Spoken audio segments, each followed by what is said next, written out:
Greetings, my viewers and subscribers. Welcome back to the channel.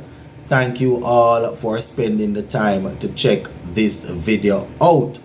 So, a couple of cricketing stories that we want to take a look at in this one.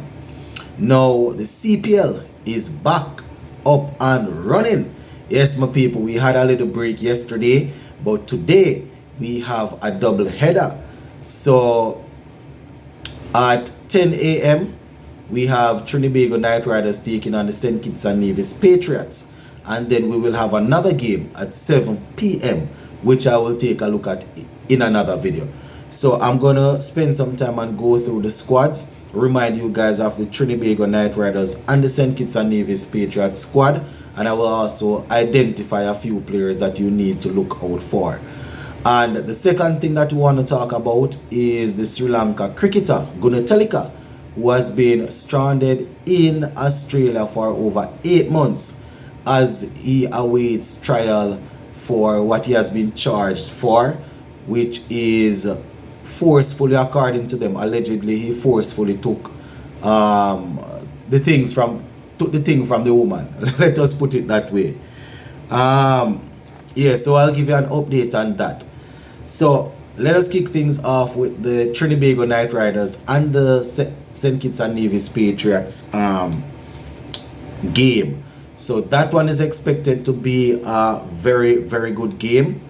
You know, couple of players that are currently in and around the West Indies team, and a couple of players that would have had very good careers playing at the highest level.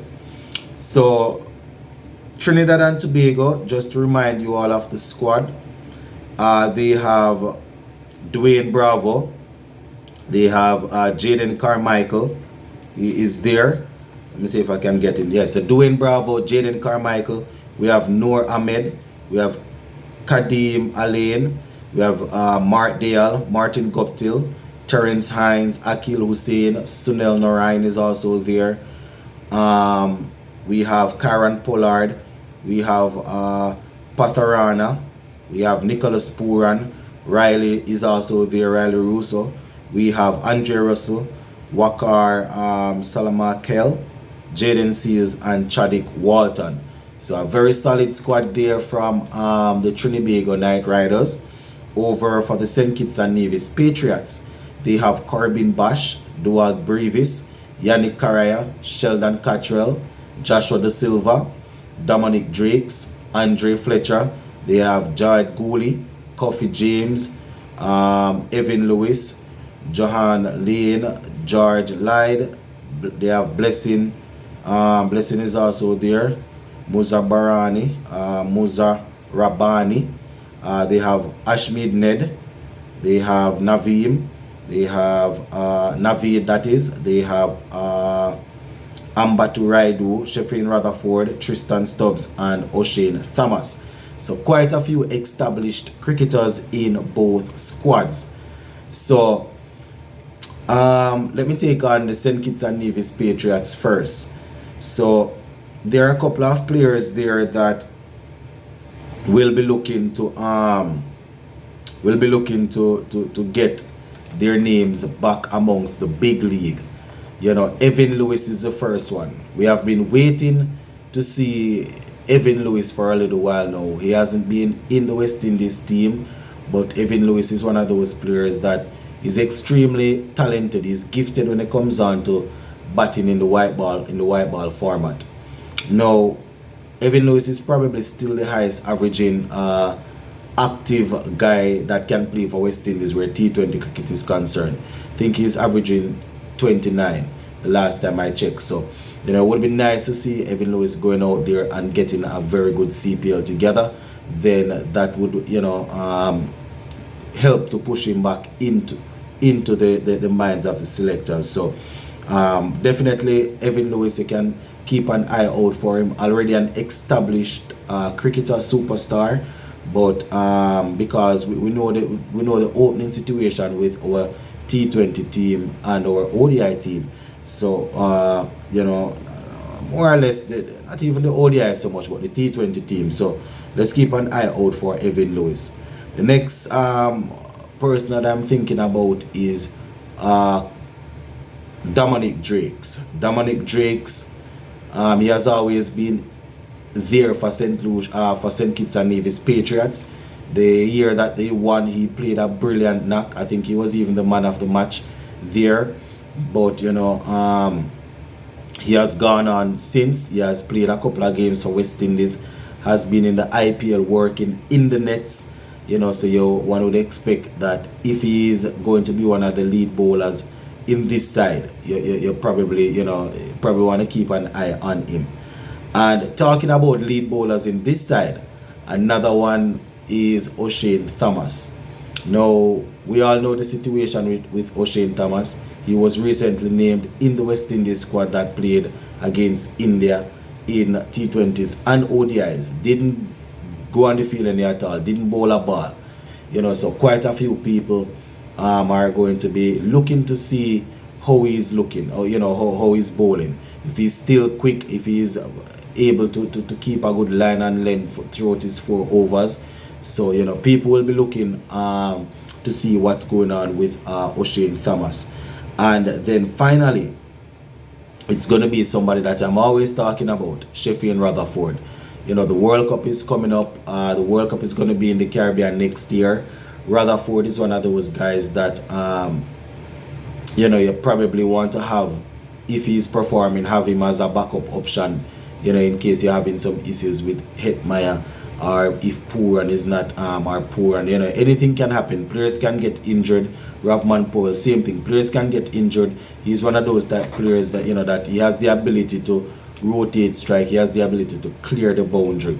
So one would hope that in the CPL he is able to go out there and get get a good couple of games.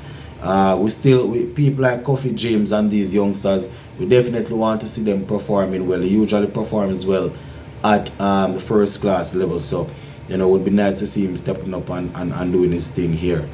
For the Trinidad Knight Riders now, it goes without saying, the former West Indies captain Nicholas Pooran, everybody will be looking out for him. So let us see how that goes. Not much else need to be said about Pooran. The next person is, if he gets a game,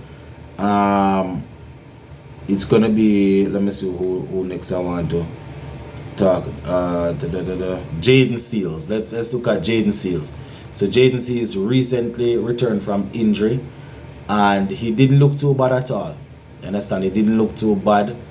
He bowled with good pace, was moving the ball around a little bit. So we are probably thinking about having another out and out good seamer in our ODI team or even our T20 team.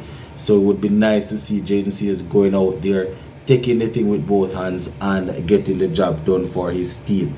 So he is another one that I am looking forward to seeing. Jaden Carmichael, coming through the system there, would be nice to see him finally going out there and performing. But those are the guys there. Another guy is Mark Dale. He has always been in and around the CPL. Usually performs reasonably well, but he's not usually I don't remember ever seeing him taking the step up to the international level. So Mark Dale, it's going to be it would be nice to see Mark Dale getting some good work in. So those are the 2 teams, my people, and a couple of players to look forward to. Now, just before we go, let me give you an update on Gunitelika. You understand? He was actually accused of RAPE. He was accused of RAPE. So he has been stranded in Australia for over 8 months.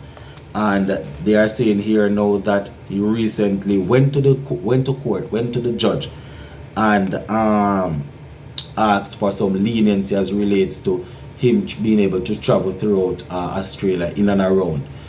So the judge actually granted it and is allowing him to do domestic traveling in and around Australia, but he has to notify the police 48 hours before he's going to do any traveling outside of one city or so. You know, just to refresh your memories, a couple months ago, close to a year ago, he apparently was in an entanglement with a young lady. You understand? And the young lady apparently, and I quote, told him to take it slow, and he decided not to take it slow and probably went further than what the girl wanted, and she filed a complaint. So, you know, the investigation is still going on there. You know, so Gunitelika is still stuck over there in Australia, but the judge just recently free up his traveling restrictions a little bit. So, you know, just wanted to give you all that little bit of update, but we're gonna leave it right there for now. Sports to the bone, keeping it informed. Big up.